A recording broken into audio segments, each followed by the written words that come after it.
Ladies and gentlemen, from the Microsoft Theater here in downtown Los Angeles, brought to you by Shawn Porter Promotions, live from Los Angeles. All right. You gonna try it? Huh? I thought you were gonna introduce our guest first. I'm going to try it. Yeah. Welcome to the PorterWay Podcast. We're going to get right to it. I got to let y'all know today's Saturday. All right? My son's birthday is tomorrow, and wifey ain't having it. I got to be where I got to be. Ain't nothing wrong with that. Hey, family first. So, but I just want to preface that because the things you would normally expect in a PorterWay Podcast episode, you're not gonna get that. You're not gonna get the recap of Ryder and Munguia today. I'm gonna figure that out. We'll put something together and put that on our Patreon. Go to our Patreon, subscribe. There's a tier on there for you. But what I do have, I personally, and I'll tell you why it's personal to me, but I have what I consider to be a personal treat. Coming to the podcast today, the Prezi of Red Owl Boxing. Welcome to the PorterWay Podcast, Gabriel Fanous. Thank you. And I want to say thank you for flying in. Yes. To make this happen. Yes. I wouldn't miss it for the world. Thank you for having me. Appreciate it. I recognize that it's not just an opportunity to be on a show and things like that. You were all about your business. Mm-hmm. And as I said to you, hey, if we could do something where we let everybody know what's coming before it comes, more odds we can get on this bad boy, the better. And totally. Not only were you willing to fly in from Canada, right? You came in today, and you're going to make some time for me to do some other things with you before you get up out of here. So I'm looking forward to showing you how we do it the PorterWay. That's great, man. I'm happy to be here, and I'm a fan of the show. I'm a fan of your, yourself as well. Yeah. And to have you a part of what we're doing is very important. Yeah. And we appreciate any opportunity we get a chance to sit down and talk to you a little bit about the future and what we're planning. And just grateful to be here. Thank you. Absolutely. I'm going to give you a heads up, Gabriel. I've seen Shawn almost murder one of his friends. So be safe. Okay. Take your time. And I've seen it. I was literally about 5 feet away from Shawn murdering somebody. Oh, I was thinking about that yesterday. You talking about hey, right? Make sure, be safe. You got to get home to your family. But not in the real car, though. Crazy. We was in Razors. There's a difference. I wasn't even going to say. I was going to just in case y'all want to do Razors. Because everybody like, yo, Shawn can't drive. I'm a beast. No, you can't drive. Hey, I almost killed this, but I didn't, right? Gabriel, have you ever drove from Las Vegas to LA? No, never done Okay, that. well that's average a 4-hour drive. Right. You should not do that in 2.5 hours. Right, no. Okay. I mean, helicopter sounds easier. But... in an SUV. It wasn't nothing fast. That's Shawn Porter for you. Let's get to it though. Red Owl Boxing. I mean, yeah. I know that when we did the show on the Zone last year in December, a lot of people were just unaware of Red Owl Boxing. People were fumbling the word, the name of the company. I fumbled it quite a few times. Yes. Even to you personally, I'm thinking about something like, oh my God, I'm talking to the press. He like this. You know what I mean? Like, tell us Red Owl Boxing, where that comes from. You know what? It's a project that I kind of stumbled into. It's not something that I thought about doing really until it's kind of like a long story. But we have a gym in our office. My business partner, Sam Ibrahim, he loves basketball, and we set up a bunch of basketball courts in Toronto. And one of these courts is associated with our head office, our gym. And we have basketball programs going on in there. And one day, one of the basketball kids walked in, and he brought a friend of his with him. His name was Zolt Durrani Jr. And I think I spoke to you a little bit about him. Yeah. And, he's like, hey, bro, I know you like boxing. Have you ever met Zolt Durrani? Do you know who he is? I said, no, I don't really know who Zolt Durrani is. Do you want to talk to him? Sit down and talk to the kid. Right away, I took a liking to him. It was like a 45-minute conversation just about boxing and like how he views the sport and what he thinks and all this type of stuff. And then COVID happens. So the gyms get shut down, the facilities get shut down, and I kind of forget about that, even I had this interaction. So it was many, many months later, 6 or 7 months later, Zolt, he found my number from somewhere. He calls me, says, hey, can we meet for a coffee? So I go with him I sit down with him and he says, hey, Gabriel, you know what? I'd like you to be my manager. Like you to be my, what do you mean? Like boxing manager? He's like, yeah, boxing manager. I'm like, you know, like, why do you want me to do it? You know, I'm totally not qualified for this. You know, I'm involved in many other businesses. We have a collection of 24 companies. I'm very busy all the time. It's not something that I thought about doing. But he said, hey, why not? You know what? Just help me out with my career. I'm trying to be a world champion at 147. 147 is like exciting division for me too. Like I love it as a boxing fan. I've been a boxing fan my whole life. And he said, you know, you can help me read some contracts. You can help me, you know, negotiate some things and help me out a little bit financially. And then, you know, hopefully I'll become a world champion one day and we'll be on this journey together. And, you know, I said, I'm going to think about it. I thought about it for a little bit. And I decided I'm going to take a flyer on the kid. I said, okay, you know what? Let's do that. So I called him up. I said, let's do this. And then 2 weeks later, he flies out to Connecticut. And he gets in a fight against a kid called Benjamin Whitaker from Texas. He was doing it at the casino. What's that casino? Mohican Sun out there. And he ended up taking his first loss. He's 2.5 years out of the ring. He takes his first loss and you know, he comes back and it's like, you know, he's, you know, he doesn't know what to say. And like, to me, it's like, okay, we just did this deal 2 weeks ago and you took your first loss and everybody's like, man, what are we going to do now? You know, to me, it's like, I don't think that your career should be over just because you have one loss. Mm-hmm. My career is not over if I have one bad day at the office. So this is part of the thing about boxing that like, you know, I wasn't a big fan of this whole idea, and I didn't want to contribute to that. So I said, don't worry about it, Zolt. You know, the one thing is I recommend you got to change your coach because there was some words in the corner that I didn't really appreciate, I didn't like. I gave him advice, maybe you should drop your coach. And he made the difficult decision to do that. And then not even like a week and a half later, I'm just in my office minding my own business. And you know, they call me to the front, and then it's Lennox Lewis is right there. Okay. So Lennox Lewis came to my office, and he said, hey, are you with Zolt now? And I'm like, yeah. I'm like, yo, champ, like, you know, this is crazy. Like, you know, this is nuts, right? So he said, are you with Zolt? Yes. He goes, you guys finally got rid of Chris Johnson? I said, yes. And he said, okay, so tell Zolt to come to my house on Monday, and, like, we're going to start, you know, working together, right? Wow. And so I just was like, okay. Like, I guess this is a good thing, you know? It's like one of the best heavyweights of all time, you know? And it's like, let's just ride with it and see what happens.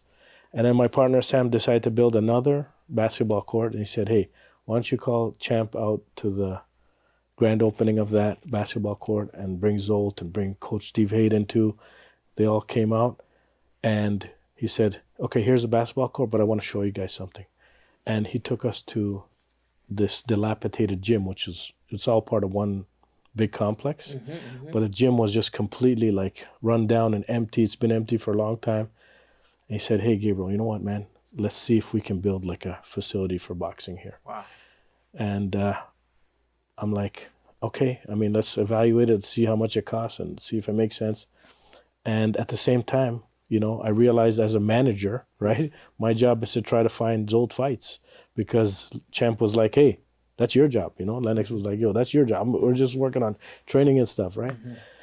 So I said, okay, let's try to build a facility and let's see if we can put on some shows and get the kids some fights. Yeah. And so we decided to build the first one, Red Out Boxing Facility in Brampton, which is on the outskirts of Toronto. Small, 850 seats, but you remember in Philadelphia, the famous facility that they had there, the Blue Horizon. Okay. That vibe where it's like small, intimate, and it's like you can hear every punch and stuff like that, and like just for the fans to enjoy and see the up and coming fighters. That's what we wanted to do. We want to build something small and intimate like that. And every step of the way along this boxing journey, it's like, you know, something happened in order for me to continue to do it. So another thing that happened is, you know, we got on the zone on our second show. And that's through some relationships that we had. Sam's kid played basketball with my friend Norm's kid. And we met him for coffee, and he's like, hey, you're doing boxing. We want to support boxing. We want to support boxing in Canada. Let's get on the zone. So it's like, every step of the way, it just made sense. Hasn't been anything that would tell you not to keep going with it. Yeah.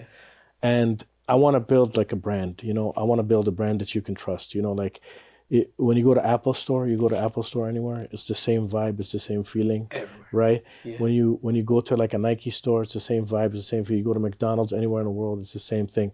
So that's what a brand is. I want a brand that's recognized in boxing. I want a brand that people can trust, and I want a brand that like basically is known for putting on great fights and state-of-the-art facilities. So our thing is to build the infrastructure out so that we have a place where the boxing community can congregate, and we can promote cooperation, we can promote working with one another, we can promote the idea that like, hey, everybody has a responsibility to support the grassroots of this sport. Yeah. And that's what we want to do. Yeah. Yeah. You guys came down to Houston. How long ago did you build this facility right here in Houston? It was last August. We had our first show there. Yeah. Oh, you had a show there in August. We had a show there in August with a regional promoter. Because we rent it out, right? Without me. No, so it wasn't our show. It wasn't our show. It wasn't our show.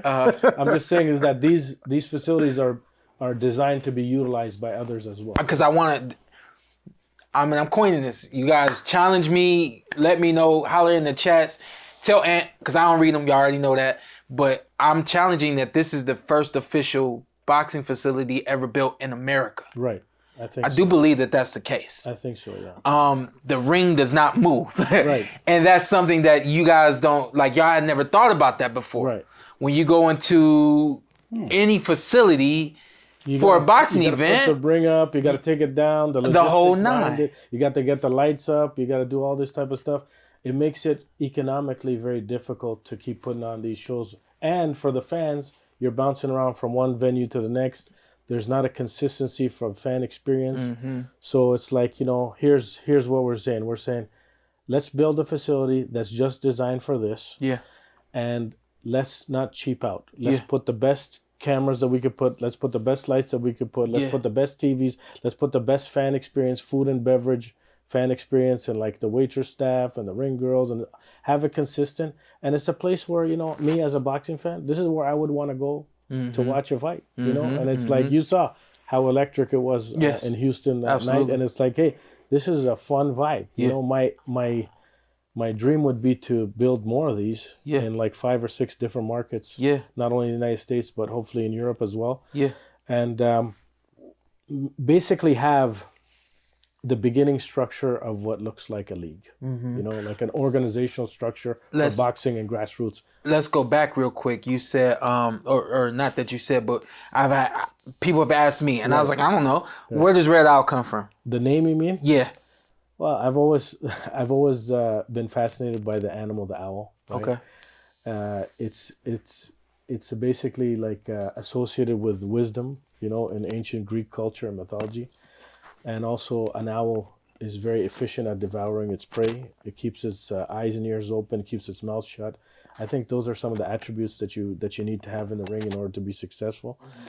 And Red, because it's a Canadian brand, it was founded in Canada, and we're just trying to rep Canada with the Red. What I know is about talking to you for the last 15 minutes. You giving us everything we complain about in the major departments. Right. I'm looking at your schedule for the next fights. I mean, my man, some people got one loss, and they're fighting each other. Right. It's not, I'm 17-1, I'm fighting somebody 15-15. Right. Guess what? 17-1, we're getting action-packed. We want to reward these kids for taking the risk and fighting in a tough fight. Yes. Okay? It's like, if you have one loss, that's fine. You're gonna get an opportunity to be on a redemption fight. Yeah. So every show, we're trying to have some kid that turns pro for the first time. Yeah. Some kid who's coming off a tough loss. And every show we're going to have 2 guys battle it out to take their career to the next level and fight for a belt. So that's the format that we want to follow. 9 shows in Houston. If we set up another one of these in Los Angeles or New York or Philadelphia or somewhere else, it's like 9 show format in each one.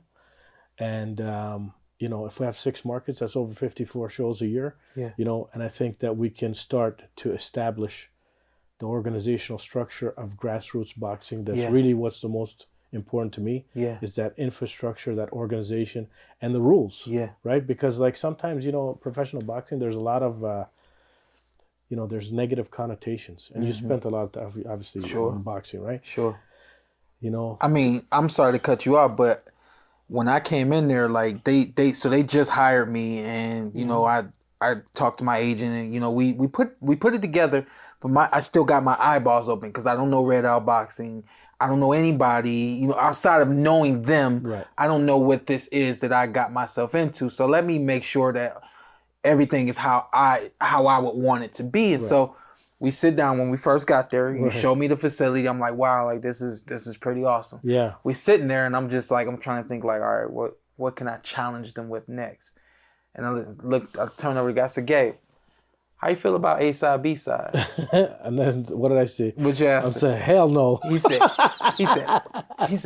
A side, B side. No. And I'm like, that's what boxing needs. There's no A side, B side. But here's the thing. I'm a fan, okay? I don't do this because I have to do this. I do this because I love to do this, okay? And it's like this series, BoxFest series, is for the fans. It's not for anyone else. It's for the fans.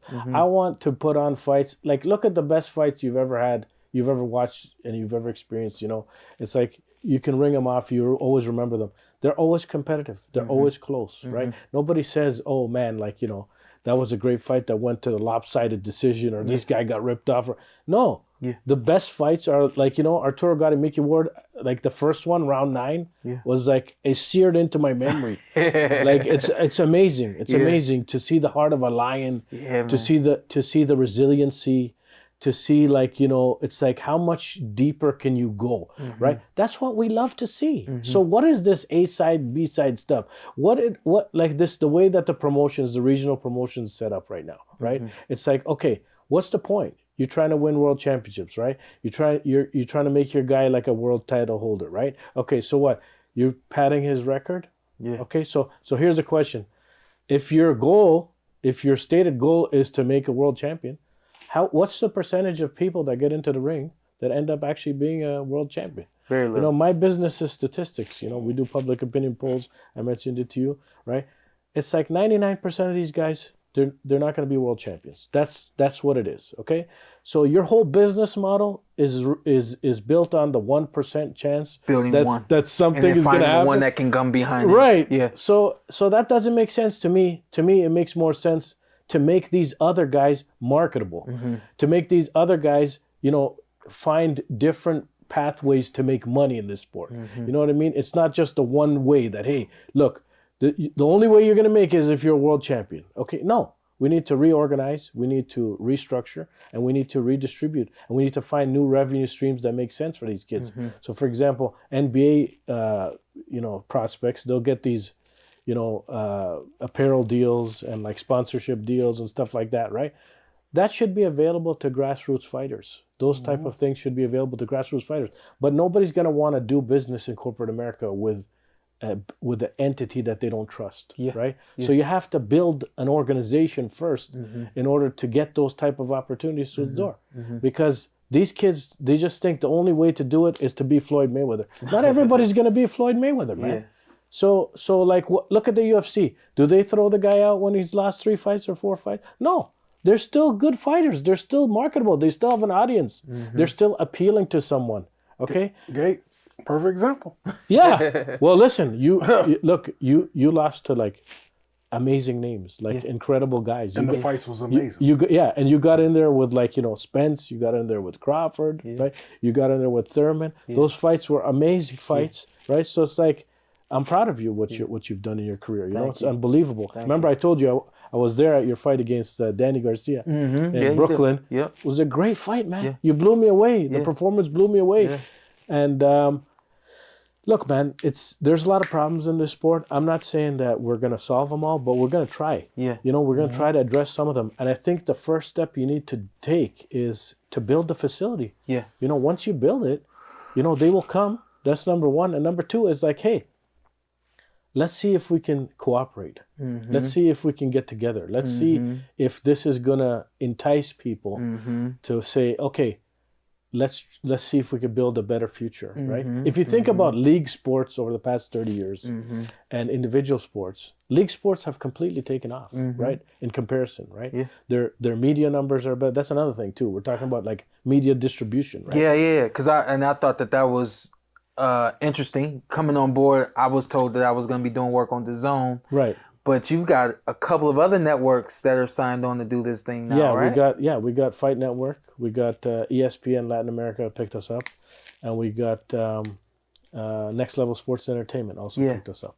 Do you know the numbers in terms of what the viewership on your average viewership on DAZN would be or would have been compared to now having these 3 or 4 other different networks? I think on DAZN, if I'm not mistaken, it was about 120,000 people internationally viewed our broadcast. This is the first time that we're doing television aside from DAZN, so I don't know. Yeah. But to me, this is all about eyeballs. Okay. I was gonna say, look, that was like there's only 2 ways to make money in any sports. I think, like you know, it's like either you're gonna make it on the exit, you know, or you're gonna make it in you know, broadcast and media rights deals. Okay. Operationally, to keep sports going is very expensive. And we're not just talking about boxing. We're talking about like even basketball, for example. Like we own a basketball team, Scarborough Shooting Stars. Shout out to Scarborough Shooting Stars. We own it with the OVO guys, right? And, you know, to fly the team around on road trips costs a lot of money, right? So it's like you're not making money on the gate. You're not making enough money to justify all that cost. So you have to have sponsors. You have to have like big corporate dollars behind you. You have to have good ratings with 18 to 34-year-old demographic to make it make sense. Like we have the team that bought the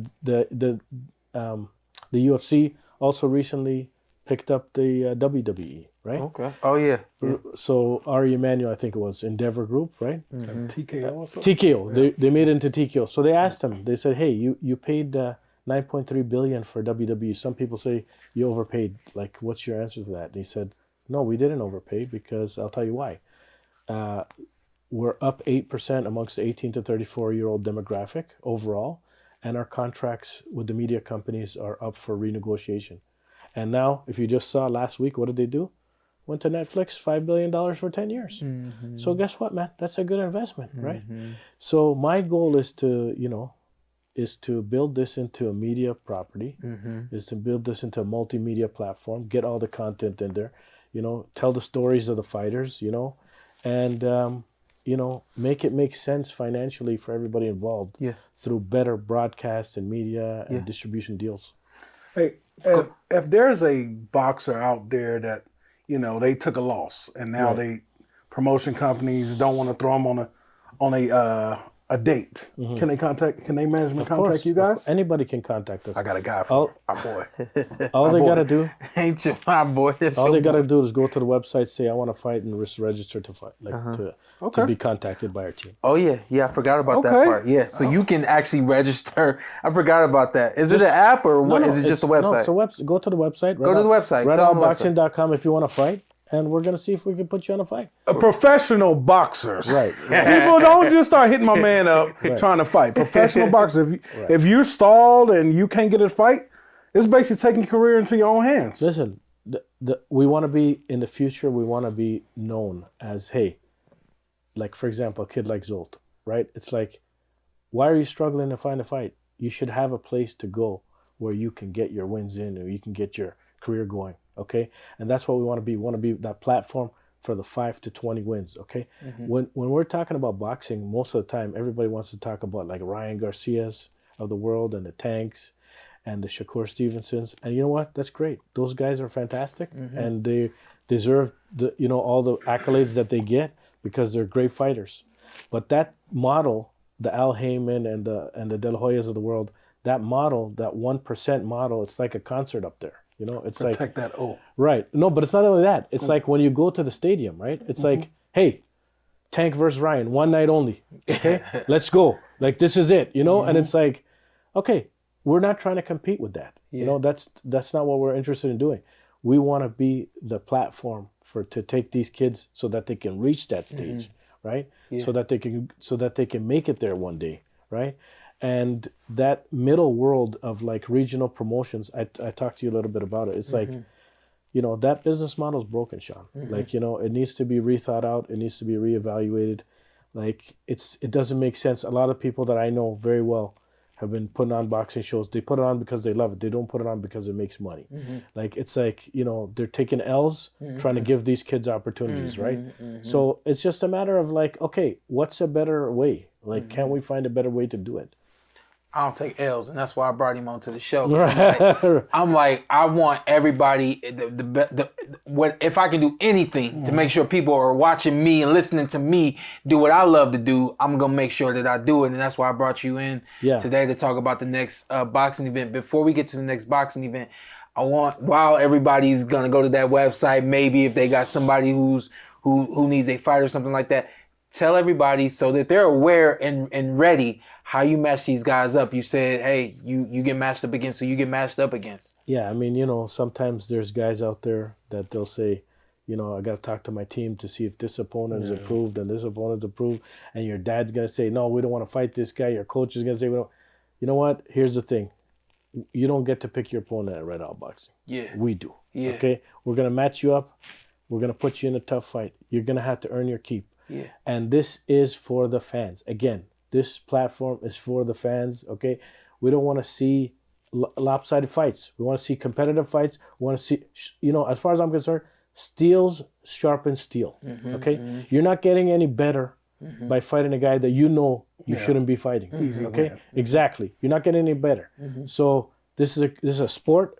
It's about competitiveness, okay? It's like, look at any other sport, okay? Two things. The best are playing the best. And number two, the top prospects in any other sport are not sitting on the bench waiting to get fights. Like, I mean, or waiting to play or whatever. It's like, why is that happening in boxing, right? It's like a lot of these promotions. Sometimes Curry get LeBron, sometimes LeBron get Curry. Right, of course. But I'm just saying, like, a lot of these promotions, right, they'll sign all these great prospects and kids, and it's like, okay, when's your next fight? What are you going to do with them? Yeah, what are you going to do with them? What are you going to do with them? So I'm saying, hey, let's be the platform where you can fight them. Yeah. Okay, bro, I got a question. So how long do I know who I'm fighting? How long out? Do I know that night of who I'm fighting? Or No. No. The matchmaking is on point. Lamont. Okay. I'm going to shout out Lamont Sullivan, the great matchmaker. Okay. 4 Chance Promotions out of Indiana. And Damon's doing a great job as well. So these guys will match you up, and you're going to get enough time, like 4 or 5 weeks. Okay. More than that. More than that. The one that I was down there, the April card is almost matched up. There you go. So I mean, like, we're working, man. And I'm just saying, like, it's like, you guys shouldn't be afraid to lose, because guess what? We're trying to change that business model. Yeah. Right? So it's like, hopefully if we're successful at what we're doing, okay, if you take a loss, it shouldn't matter for your career. You could still be good. Still be great. And, I'm sure you guys have heard this plenty of times from me, but I always say it's not that you lost, it's how you lost. Right. You know what I mean? And I think a lot of fighters are just so worried. Yes. And also it's what you come into. When I came into the game, I didn't understand fighting. I just, on my record, I might have a guy that was like 10-31 or something like that I fought. I didn't understand it. Right. And my dad was like, yeah, we need you to have some fights where you experience fighting without the headgear and fighting with the smaller glove and getting your hand wrapped different. All these other like little small professional nuances. We need some time for you to feel that and develop in that, opposed to just putting you in there with 10-0 and 12-0 and the list goes on. So, I mean, for me, I didn't understand it. I couldn't wait to get in the ring with someone who had the kind of experience that I had. A lot of the guys that I came up in that 08 team with, a lot of them was saying the same thing. Yeah, I'm fighting bums right now. I can't wait to get out and get these bums out of the way. We don't really want it, but it was kind of like what was given to us and how we were told it was supposed to be, But I think that it comes with the maturity. I think this model right here, these guys, you gotta grow up. You gotta understand that you're a professional now, right? And you can't play games anymore. Like, a lot of us play games until it gets real. Well, that's another great point, which is like, do you want to learn the truth when you're like, at Madison Square Gardens, or would you like to learn what you're really all about way before that? Right. Yeah. So I don't know. Like to me, it's like the best need to fight the best. That's what every other sport, that's what we like to see in every other sport. That's why we love sports. Yeah. Like for example, if you watch soccer, like you saw the World Cup this year, the Qatar World Cup, the final, that was one of the best finals I've ever seen. Wow. It was Mbappe, it was Messi. Yeah. Argentina, France. Yeah. I mean, competitiveness is what sports fans want. Yeah. So, I mean, that's what we need to do. We got the Super Bowl coming. We sleep on the Super Bowl when it's one-sided. Right. We're like, all right, next year. Exactly correct. Yeah. So it's like, why should we not be like that in boxing? Wow, because I got a feeling like that's what you're going to get with these fights. You're going to get a Super Bowl type experience where you got guys going head-to-head.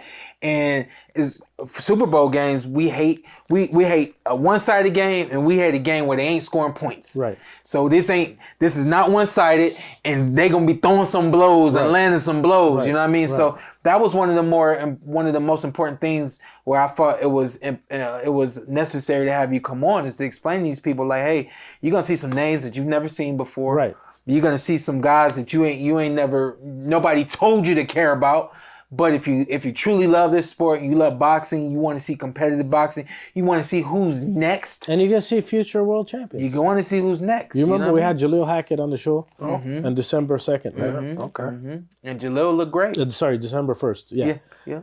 You saw. You were there. Yeah. He looks fantastic. Yeah, look great. Giovanni Marquez. Yeah. Okay, he was another top prospect, right? My buddies at OTE, okay, they were there, Brandon and Britton. Yeah, Britton. And they, they like Giovanni as well. They're going to be doing a show at our facility as well, the Overtime guys, right? So, there's a lot of synergy between what we're doing and what they're doing, and we've had a lot of conversations with them. Very good. And it's like they understand it. They understand what we're trying to do. Yeah. And there's a whole world of like really talented fighters, right?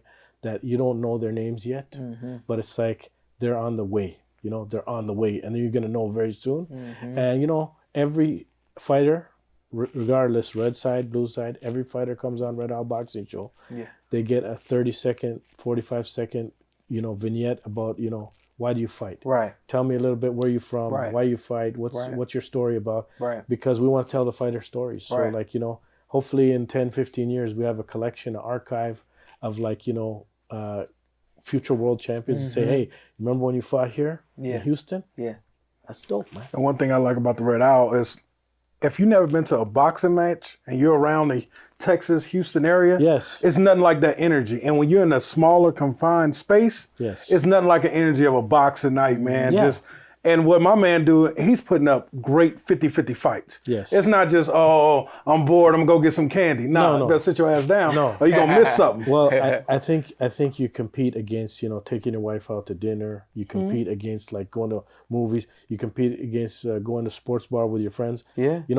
A fight night, take your wife out and just have a good time. Yeah. There's nothing more exciting than that. It's so much fun. I didn't start going to fights until maybe I started making a little bit of money, in 2015, 2014 was the first time I started. You've been getting money for a long time. Right. Right. I mean, I couldn't afford it before, right? Yeah. But I mean, the first time I went, I'm like, man, this is and you know what? It wasn't any big names or nothing. Yeah. It was a local regional fight happening in our hometown. Yeah. And it was a great experience. It was a Lee Baxter show. Shout out to Lee Baxter. So. Shout out to Lee Baxter. Yeah, real quick, let's get to the main event. I want you to kind of, tee up this main and talk about these guys. Tell everybody what to expect in the main event. On 147 for the WBA Continental title, you got Kershawn Toller and Vlad Panin. Both 17-1. Both 17-1. Both very talented fighters. Both fighting at 147, campaigning at 147. And, 147 division is stacked, right? Yes. And, now we had the super fight between Errol Spence and Terrence Crawford. And I was at that fight, and I honestly was blown away by Terrence Crawford's performance, man. It was just incredible. Okay, but now it's everybody's been waiting. The Jaron Ennis's and the Rashidis and all these guys have been waiting. Yeah. So it's okay, now let's see what's going to happen with this division. And guys like Kershawn Toller, who he was in camp with with the Charlo, I told you. Yeah, sure. In the Woodlands in Texas and stuff, and we met him before the Canelo Alvarez fight. Right, and we met him out there, and it's like, you know, he was looking for an opportunity, so it's like, you know, we talked to him, we talked to his coaching staff and his team, and said, hey, if there's an opportunity to get on, let me know. And Vlad, the same thing. He fought on one of my cards in Canada, and his manager Sam works very closely with us, as you know. Okay, yeah. And it's like, hey, why don't you put Vlad on? It's like, why not? Yeah. Great fight, you know, 17 wins.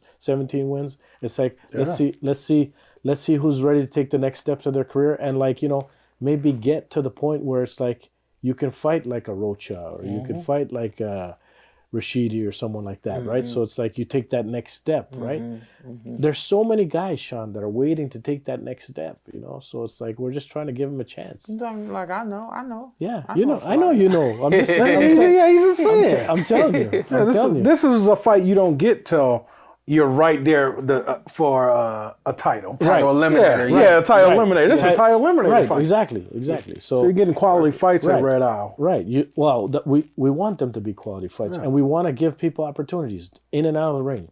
That's what this is about, you know, providing opportunities to people, right? I've been very fortunate. I've been blessed in my life, you know. I've been blessed with great relationships above all else, and it's like, you know, this is a part of my legacy plans, you know. It's like I love this sport, loved it my whole life. And it's like, you know, like I told you guys earlier, it's like one thing happened, everything happens for a reason. It's like, you know, one step in front of the other. Keeping you going. Keep me going, and it's like, you know, I just can't stop. I just can't stop, and I think we're onto something. I think the brand is, you know, we're going to be a household name very soon. Yeah. And people are going to know the brand. They're going to know that it means like quality fights, and it means great fan experience at the venue. You know, nice time with your friends, good food, good beverages, good service. You know what I mean? And telling the fighter stories. Like, we want to know about these guys. We want these guys to be, you know, recognized. Super important. Yeah. And Gabe, you know, what's really important with the sport of boxing is the media outlets, the YouTube channels. Are you inviting of those guys to come out to credentials and all that stuff? Anyone who wants to work with us, we want to work with. Okay. Anyone bringing eyeballs to the sport, I support it. Okay. Anyone thinking about things differently than have been traditionally thought of, I'm all for that. Okay. Change is the most important thing in life. Okay. It's like you have to change, otherwise you're not going to make it, man. So it's like I welcome all of the changes that are happening now, especially on the broadcast side, which we didn't really talk about. But like, for example, you know, Showtime and Showbox, right? Yeah. After how many years was it? Like 37 years or something? Yeah. Like me growing up, right? Larry Merchant and like a Harold Letterman card. And it's like, you know, even HBO guys, and like even Roy Jones was on there doing Emmanuel Stewart. You remember Emmanuel Stewart doing the commentary and stuff like that, right? And Jim Lampley, in HBO. Lamps. Right. Those guys and those moments and those fights back in those days, right? It's like when I hear HBO and Showtime's getting out of boxing, it's like, man, it's like when you heard about Cosby. It's like, please don't do that to my childhood. Like, you know what I mean? It's like, come on, don't take that away from me. Right? But it's at the same time, it's opened an opportunity up. Yes, sir. For a lot of these non-traditional medias and, you know, different YouTube sides and, you know, all these guys to like, you know, okay, let's see if we can find our own lane. And I think that's what we're trying to do. We're trying to fill a gap that exists. Love it. February 2nd, we're in Houston on the Zone. Make sure you guys tune in. If you're in the Houston area, make sure you come on out and enjoy the night of boxing, competitive boxing, and excellent venue and the energy that I experienced my first time being down there was pretty fun and special, and I know it's only gonna get better. So I wanted to bring you in for this one. I know we coming back. We were just back. We were just here in December. Coming back in February. We got one April. Yeah.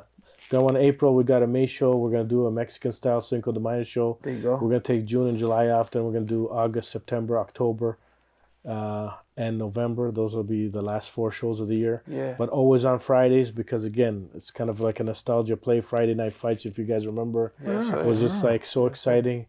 also makes sense from like from a television standpoint, a media standpoint, not to really compete on Saturday night with all the other sporting events that are going on. Mm-hmm. So Friday is a good day, and also Salida. Shout out to Salida. I saw they're doing Tuesday nights on the zone at the zone as well. Okay. So I wish them all the best as well, because of course they're trying to carve out at times where it's like boxing fans can know that, hey, this is what's happening, mm-hmm. right? So we want to work with as many people as we can that want to support this vision, because ultimately we do want to continue building out these facilities in different markets. Perfect. And we want to put the organizational structure in place so hopefully it can become a league one day. Yes, sir. That's what the idea is. Well, I'm looking forward to getting back to the Owl's Nest. Yes, great. I said, man, we gotta talk some boxing. Yes. We gotta show everybody that you ain't just the man with the paper. You got some boxing knowledge as well. Right. I saved this for Antt, because I know that there's a fight that's near and dear to your heart, and I was just wondering, did you feel like that fight? Do you feel like that fight now is in jeopardy? Mikaela Mayer, she just lost now 2 weeks ago to Jonas, and I just wanted to get your thoughts on that fight. I think it was. Go ahead, I'll let you go ahead. Right now, fight of the year. I mean, it's early. Damn. But until somebody knock it off, it was 50-50 fight all night. I mean, I think the problem with Mikaela, she was fighting over, was it called across the pond? Yeah. But Jonas was there. It was game, Shawn. Yeah. It was back and forth. It was Keith Thurman, Shawn Porter. It was back and forth all night, man. It was just both of the ladies was taking big shots. Defense wasn't there. It was a brawl. I was gonna say, that was surprising. Defense? Yeah, it was surprising for Mikaela, but I think it seems like she's having the trouble trying to figure out how to mix the offense and the work rate with the defense. It back. You know what I mean? Yeah, with the defense. Just seemed like she just kept working and was working stayed there a little too long. You know, and Jonas was right there, right back with her. Yeah, Jonas landed a lot of counter shots, and that's what I thought what she was getting. What she would deliver and then wouldn't get away. Yeah. And just sitting there to be hit. Yeah. Great fight, man. Perfect example, Gabriel. I don't believe in taking one loss. I think this is Mikaela's second loss. Right. No, I still want to see Alicia Baumgardner versus Mikaela Mayer. I will take this in a rematch. It was an exciting fight. Yeah. One fight like that doesn't kill a person's career. Right, Gabriel is 100%. A perfect example of what he's doing. Still marketable. Yes. Still has an audience. Still has some fight in the belly, right? And it's like, why are we going to write them off? Mm-hmm. That's the whole point, So no, I'm still here for it. You like Jonas and Baum? Yeah, I like that too. I like that too. I didn't even think about that. Yeah. But yeah, why not? Yeah, why not? So you just was thinking immediate rematch from that needs, because it was just too close. And I would like to bring it over here. Yeah. I mean, I get it. If you went over there, it's like, hey, you got to get me out of here. Yeah. But it would just it's a close fight. Yeah. It could have went anyway. I mean, obviously I was pulling for Mikaela. Yeah. But Jonas, I was impressed. That was the first time I actually seen her. I'm very impressed. But Alicia versus any one of those. But I mean, Alicia seemed like she's going after the big fish. Yeah. Clarissa Shields. Yeah. I don't know what that's I know you're not feeling that. Yeah. Remember, I was like, we're not going to talk about that. But I was watching her before fights. Some people you look at and you think, I'm not ready to fight. I mean, I ain't going to even break it down like that. You was one of those ones. Before a fight? Yeah, before.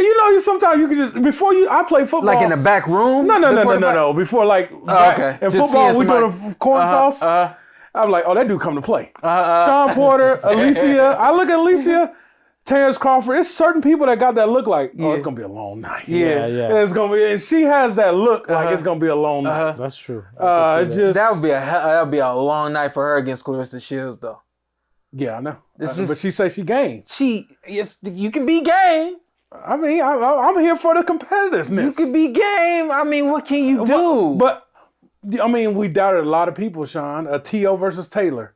We doubted a lot of fighters.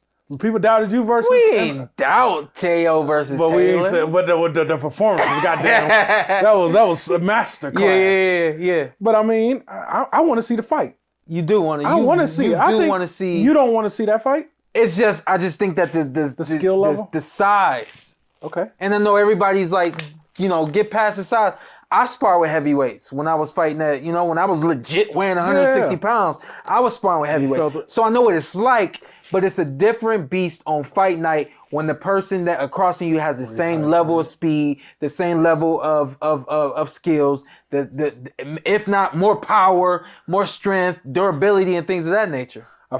I think Alicia has more power. She obviously has more skills. I'm going to be honest with you. Say what? I think Alicia has more power. How? What do you mean how? She stops people. You ever been knocked out and stood there? I seen somebody knocked out and stood there. No. Sometimes it's not only just about the power. Sometimes it's a well-placed punch. Absolutely. That hits. I told somebody, that hits right where it's supposed to hit, and it's like boom, that's it. That's why I was explaining to somebody when you talk about power, the first thing you have to talk about when it comes to boxing is you have to talk about the delivery, right? And you have to talk about the execution. And when you talk about the execution, is where did the punch land at? Right. Everybody wants to take a look at how big they are, whatever, how they throw, they punch. It's about that delivery, and then also where it lands at. That's what determines. Did you see the last Haney fight? Yes. Remember when I like texted you? I'm like this. Yes. Man, he looked so sharp. Like those punches were so crisp and everything. Man, he just looked unbelievable that night, right? So. Perfect example is Deontay Wilder's last fight. He could never line Joseph Parker up. Right. For that, and we know he has God-given power. Right. Oh, Clarissa Shields called you. I didn't say she'll lose. No. But you said she ain't as strong. No, I feel like she has more knockout power. You feel like Clarissa has more knockout. No, Alicia. That's what I hope Clarissa called you. But skills-wise, I'm going with Clarissa. How? What do you mean how, skills-wise? I'm saying how do you think Bomb has more power than Clarissa Shields? You just said it. Go back. Bomb. Okay. How? Because what I've seen, I've never seen. Clarissa, I don't think got any knockouts. She overwhelmed you. She break you down. Okay, I mean, she. So that's she's like you. You overwhelm people. You break them down. Gotta be patient. I just like Alicia at that weight class. I'm saying that's the one thing I think that at that weight class. Yeah. You know, I want to see the fight. Okay. Shout out to Tank Davis. I just thought about this. Shout out to Tank Davis. Love you, big dog. Shout him out too. But the reason I don't want no problems. But because the reason why I bring him up, you know, the whole conversation that I got thrown into about him and Devin Haney possibly fighting, and he said, "Well, I spar with 147 Shawn Porter, and I ain't have no problem with that." Will make you think I have a problem fighting this guy at 140. Your power at 135 is not the same at 147. If it's the same at 47, it damn sure ain't the same at 54. If it's the same at 54, you look at yourself as now an anomaly to the sport. So what I'm saying is Bomb has power for where she's at, but that power is not going to translate at 154. And if you suck Clarissa down to 47, you maybe have that same a similar pop at 47, but if you fighting Clarissa at 54-60, no, don't go up. You better get her down. You gotta get her down. You gotta get her down. But now it's a whole bunch of talks because Clarissa is a legit 160-pound boxer. She can come to 54, but she don't need to go to 47. They need it. It's only so many girls in the sport of boxing. Those fights need to happen. So you want to see a catch weight? You want to see it go down? I want to see a fight. I'm like my man Gabe. Make the fight. Listen, sometimes the catch weight, if it's the only way to do it, then you got to do it. Make it happen. Yeah, I agree with that. Is that what you telling Tank and Devin Haney? Hey, listen, I don't know, man. Like, you know, that's up to them. At that level, they got to decide what they want to do. But, I mean, look, I'd love to see that fight. Yeah. I'd love to see that fight. I mean, for me, Tank is must-see TV. Yes. Okay? Every time. He's so entertaining. He's so fun to watch. Okay? And I'll be honest with you. I don't think that Devin Haney would beat Tank. Mm-hmm. Yeah. I think there's one person who maybe could beat Tank. Shakur. Wow. But that's a maybe. Yeah. Yeah. Wow. I still don't think we've seen the best Tank boxing yet. I don't think so. All people go off, all he can do is knock people. I think he got more to his game than just, I can knock you out. And I think in those two fights, we will see that. Right. But yeah, he's gonna be forced to, like, you know, use other tools in the toolbox. But what I'm liking is, we know how good Shakur and Tank is. We see Haney getting better. Oh yeah. We just see him growing. Oh yeah. He is getting better. Yeah. The thing about it, don't let Don't let what's happening to Dave Benavidez happen to Haney. Don't let him keep getting better. Y'all better get this boy. Don't let him keep getting better. I thought that too. Before he moved up to 140, you should have got him before he moved up to 140. That's he's what not coming back down. Yeah, he's gonna force you to come to 140, and he's just growing into it's like. And he's legit trouble for anybody at 140. And if Tank, Haney, and Shakur, if y'all having problems with y'all promotion making a fight, hit up Gabriel, Red Out Box. Yeah, exactly. We'll make that mug happen right here. Go to the website and register. Hey, go to the website. Every ticket is. Tell Haney to register. Yeah, every ticket is $20,000. Okay, we got 800 tickets. 800 seats? No, 1,001 general admission seats. Okay, we got now $15,000 a ticket. Yeah. You heard the news. The PBC. Well, yeah. Let's hit PBC news real quick. What you want to do? Is it an official announcement? PBC? It is. Yeah, their first one. I mean, y'all be talking. I'll be like, all right. Go ahead. Then you announce it. Oh man, PBC. I'm happy they back. Yeah. I thought it was over for here, them. right? They here in Vegas, right? Yeah, here. We're gonna be working it. All right. Yeah, you there? Sure. I'm there. All right. Hopefully, Red Out Boxing will be there promoting their stuff. I hope so. I want to know who's doing the production now. Who's going to be doing all the production work for them? This is PBC. This is Prime. This is PBC and Prime. He's doing it, right? Yep, PBC and Prime. Yep. Okay. We got Keith Thurman. Keith Thurman. You want to start with the co-mains? Yeah, go with the co-mains. Eastside Cruz. I ain't see it. And Rolly Romero. Oh, wow. For the WBA. Really? Man, this is... that was real, huh? Yeah, no, it's real. That's we got Laura that's Pitbull. Possibly on the Pitbull. Pitbull took he's the only one that took Tank the distance. You know what? They both fought Tank well. Yeah. Who's they? Rolly. Yeah. As long as Rolly was standing on his feet, he was doing okay. Yeah. Was he not? Oh yeah, won. Yeah, the people. I mean, what are you talking about though? You said as long as he was standing on his feet. Yeah, so he got sleepy. He got sleepy. When he got sleepy, it's like, oh man, he took a dirt. He about to be drowsy in this one too. Oh, man. The Tank Rolly knockout was pretty incredible though, right? You was there? Yeah, no, I wasn't at that one, but I mean, like that you was. You felt it at home. Oh man, unbelievable, man. Yeah, man. I think Rolly's up against it versus Eastside Cruz. He's coming. That is a charging bull. I agree, man. Literally. How do you stop that, Shawn? Energizer Bunny. Pitbull. Energizer Bunny. Yeah. Counter shots.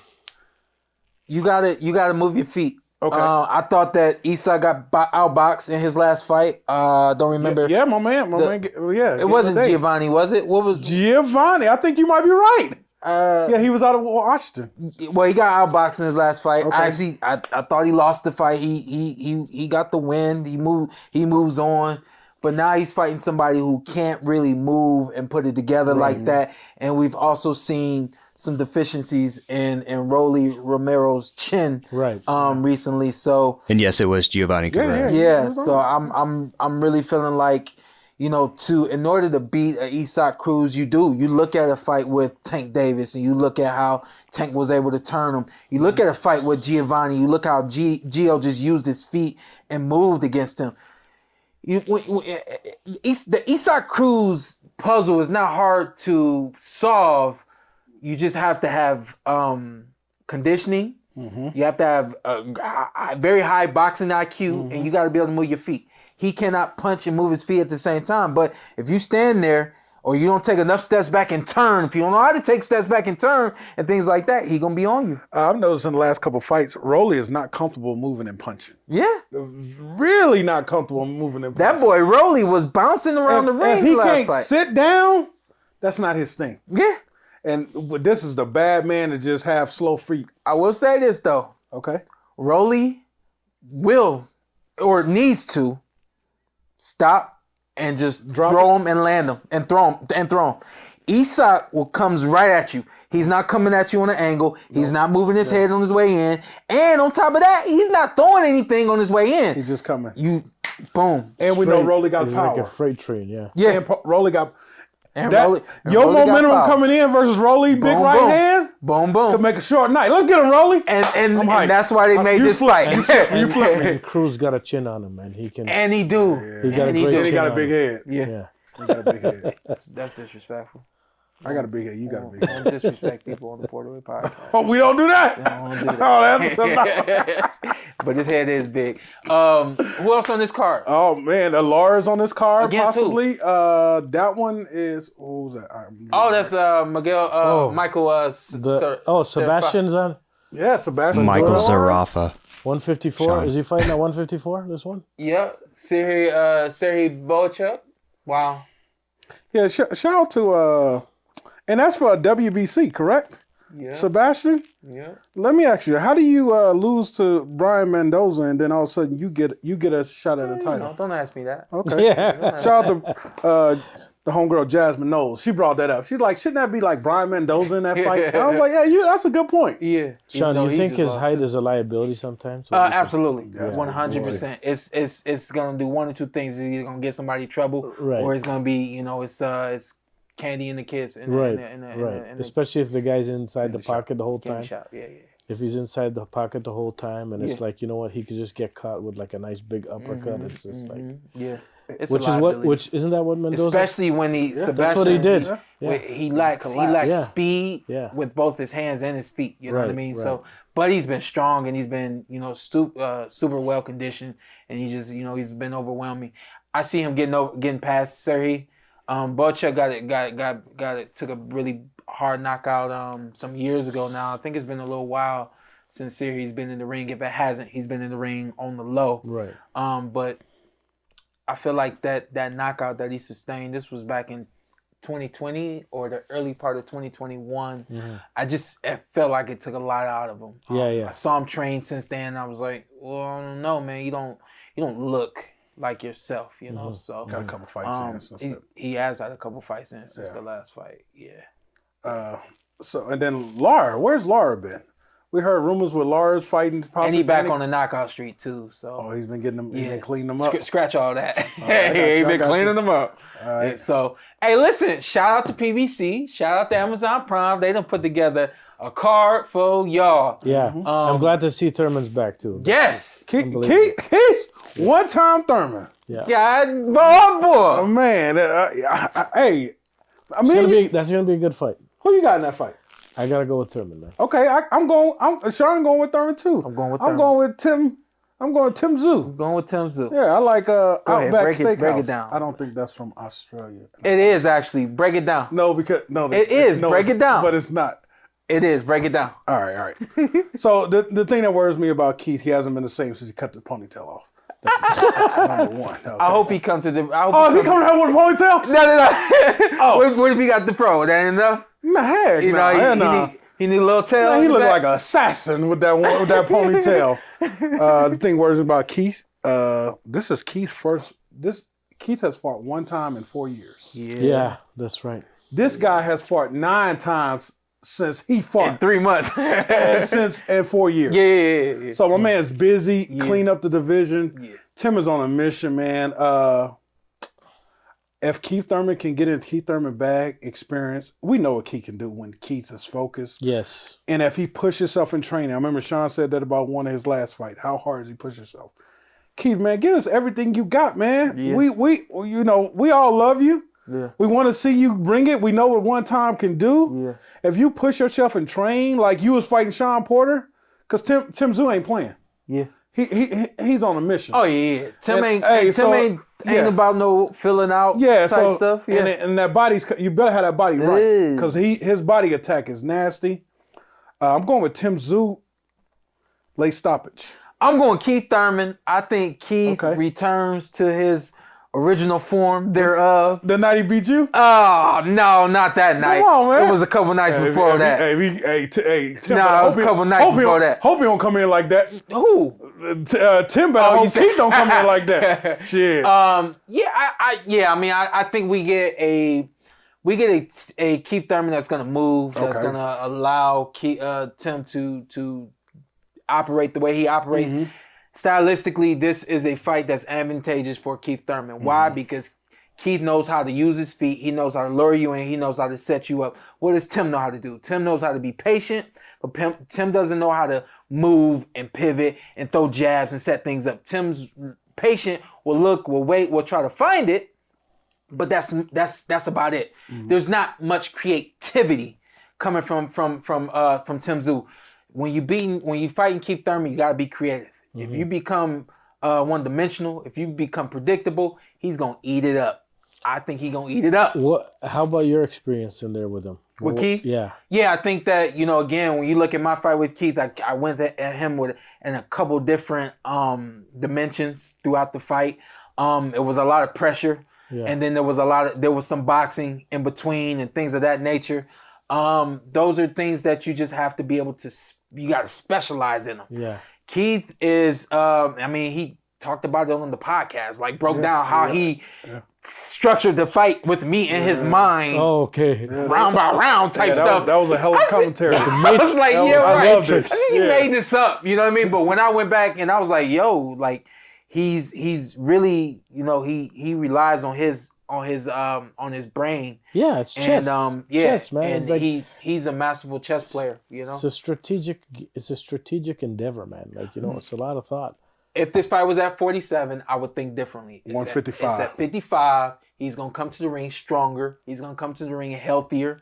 And the list goes on. I told Keith a long time ago, move up to 54 and take over. Yeah, man. Because I knew, for myself, if I've been working and it's hard for me to get this weight, if I've been working and it's hard for me to mentally stay locked in to get into this weight, bro, you've been out of the ring. You don't want to fight at 47 no more. Go on up. Get back to the ring strong, healthy.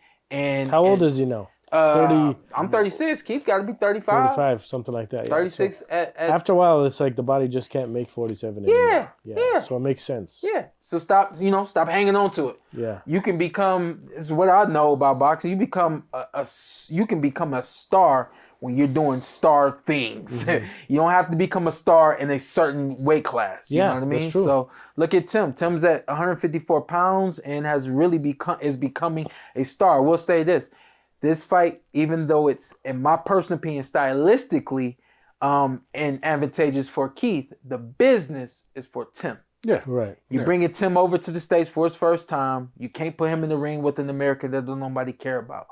People have been wondering about Keith. He's been wanting to fight for such a long time. People have written off Keith. We come back or don't. Yeah. And now we get an opportunity to see you against a young lion. We get to see what you got left, and or what you're made of now.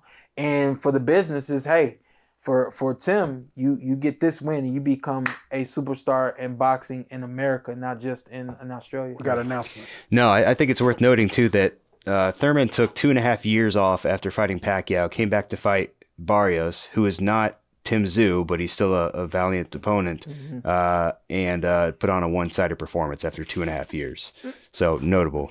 I mean, it was pretty one-sided. He took some body shots at some points in that fight, and he just. Well, I mean, the judges. It was 118, 110. I don't give a damn about them. Oh, my bad. I don't give a damn about them. You're not friends with judges? Listen. When you know who Keith Thurman is, that fight wasn't supposed to go the distance. Correct. So there you have it. That being said, we can see that there's some small deficiencies in this game. Enough time to correct them. You know what I mean? He's not the same Keith Thurman, Shawn Porter. That dude's not there no more. But you still got something. Oh. And I think that's the only thing that scares me is the inactivity. If he would just fought 2 or 3 times. Yeah. That's the only thing that scares me, and Tim just so active, man. I feel like he just fought last month. Yeah, he did. Tim is... he did? No, he didn't. Oh, he did a couple months. Yeah, that's what it feels like. We just interviewed him. My man is so active, and he's fighting world champions. This is a great hell of a... Yeah, I know. That's how you come. And that's how you come out the gate. That's a great fight. I'm biased. I'm pulling for Keith. Okay. I love the Tszyu story. I love Nikita coming up right behind Tim. I love them bringing me over there to Australia to do work and all that kind of stuff. But I just feel like this is the tallest feat right now for each Tim. fighter? For both of them. Yeah. Yeah, for both of them. Yeah. This is a career defining fight. Yeah. It's a crossroads right now. Yeah. I didn't like that they took my man Keith chance of winning a title. So now it's a non-title fight. I didn't like that. But I mean, I guess they don't want to sanction because he's been out the ring too long. But yeah, hell of a night of boxing. March 30th, day before Easter. I don't know why I said that. Day before Easter. Shout out to PBC. Love doing stuff on holidays. I think that's the day before April Fool's. No, Easter. It's Easter. That's Easter Sunday? Yeah, it's Easter Sunday. I already looked it up. Is it? Yeah, why you don't believe me? You think everything's a joke? Yeah, look. Yeah, last day of March this year. Yeah, that's Easter. Oh wow. Yeah, so I mean that holds none, but I think we're in for a great night of boxing. PBC's coming out hot on the Amazon network. Yeah, man. And then blazing. When y'all running it back, we need PBC. No, you can't ask that question. Trying to get him fired? No. Yeah. Okay. That's like reacting cool, one of his guys. Be cool. Something like that. Listen, man, I got some great stuff. We got some great stuff on the Patreon. We want you to go to that Patreon and subscribe. I did a fantastic interview with Antonio Tarver. Last week or the week before that? It's up there on the Patreon. I got some more master interviews coming to y'all. I got Tim Bradley, Tim Bradley coming into the studio soon to do a master interview with him, and we're gonna keep rolling them out like that. All that content is gonna be over there on the Patreon, so make sure y'all like, subscribe, all the good stuff, and go over there and tell a friend to tell a friend to tell their mama, tell their grandmama, and everybody else will get told like that. That being said, let's do some motivation. Let's get up out of here. Don't forget, Red Out Boxing will be back on the Zone February 2nd. And right there, the Owl's Nest in Houston. You in Houston? Google it. Come check us out.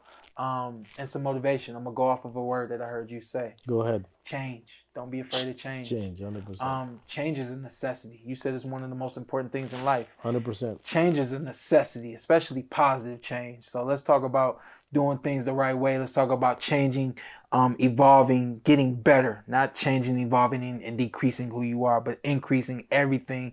Your knowledge, your wisdom, your love, your grace, your family, your friends, the whole nine. Let's be about that positive change. This is the Porter Way.